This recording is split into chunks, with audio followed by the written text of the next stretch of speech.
What's good with the YouTube? It's your boy. Y'all know who it is.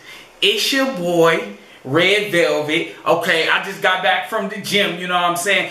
I'm pitching in, helping out for my bro, Sean Rock Tutter. You know what I'm saying? I'm back from the gym. And guess what? I get back from the gym, right? So, I'm looking on my phone, right? And Sean Rock Tutter sent me a message and says that Kenny Porter said that Al Heyman is protecting Errol Spence. I said, what? I took off my glasses. He lied. He freaking lied. Kenny Porter lied. Kenny Porter said Errol Spence, Keith Thurman, Sean Porter, Floyd Mayweather Sr. when he was fighting, Roger Mayweather Sr., Canelo, he trained all of them guys. And he lied again. Kenny Porter lied. He trained everybody. American. He training Devin Haney right now. He lied. Listen. Jay. Look. I like this. The welterweight division is heating up, baby. Listen, the money fights is not there anymore. Manny Pacquiao, you know, he's a vet, he's a legend. He's, you know, cruising off in the sunset, choosing and picking fights at this stage in his career, and Mayweather is retired. So the money fights are not there in the welterweight division. Everything from this point is for positioning and significance. A lot of people got to go. Some already done left. So I like this. I like where the welterweight division is because it was drying up for a minute. Not as far as talent, but it's just as far as momentum. I feel like the momentum was shifting to the light heavyweight division, shifting into the middleweight division. You know, and now the attention is focused back on the welterweight division thanks to guys like Danny Garcia, Sean Porter, Errol Spence, Keith Thurman. Phenomenal guys. But I know for a fact that Errol, the true Spence, is ready and willing to fight. I don't think Errol thinks Sean Porter is an easy fight because, listen, Sean Porter is a hard fight for anybody.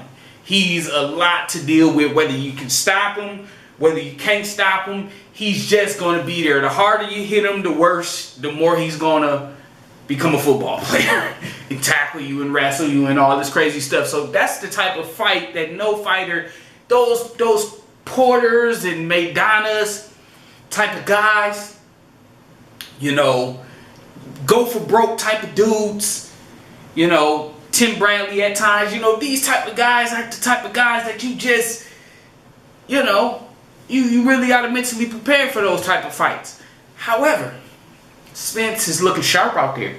Got some flaws. See, I'm not a sack holder, so I call it how I see it. I call it how it is. However, I think Spence will definitely take that fight. So, I say that to say this, man. I respect and understand, you know, why Kenny Porter and Sean Porter wants to, you know, steer Sean towards either Keith or Danny right now. You know, I think they see Errol Spence as a big threat. He's already been in there with Keith. He has a grain of hope that he could beat Keith. So why not take that fight? You know, if he gets beat by Errol Spence at this particular time, that's his little ass hurrah at 147. So if you ever watch fighters, think of it like this. What did Mosley do? People don't want to be honest about this, but I'll be honest about it. When Floyd was up and coming, he called out Mosley. Did he get him? Absolutely not. Why? because it didn't represent much for Mosley at the time. He was a bigger star, bigger name at that time, right? But then, as time fades, the risk and reward match, baby. They match. So,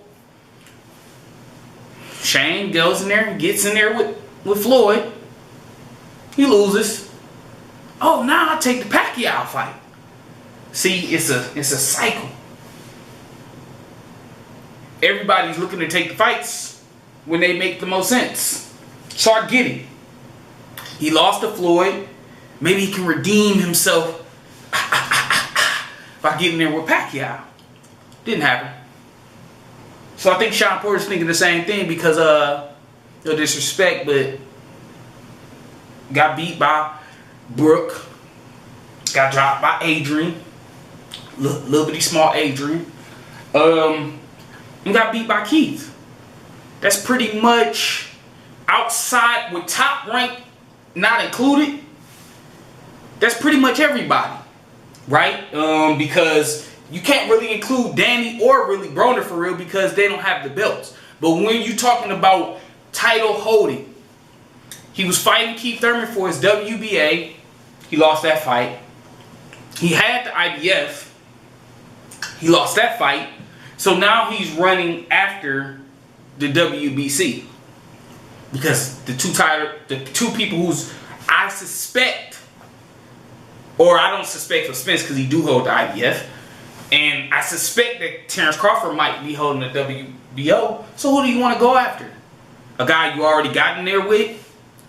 A guy who holds 2 titles, so if you fight this guy, it'll elevate you.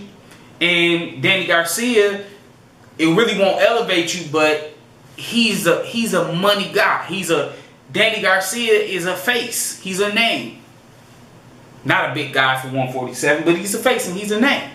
So that's why they're running after the fights. And it makes sense. It makes sense to your boy Red Velvet. It makes sense. But hey, Kenny, he lied. I'm out. Peace.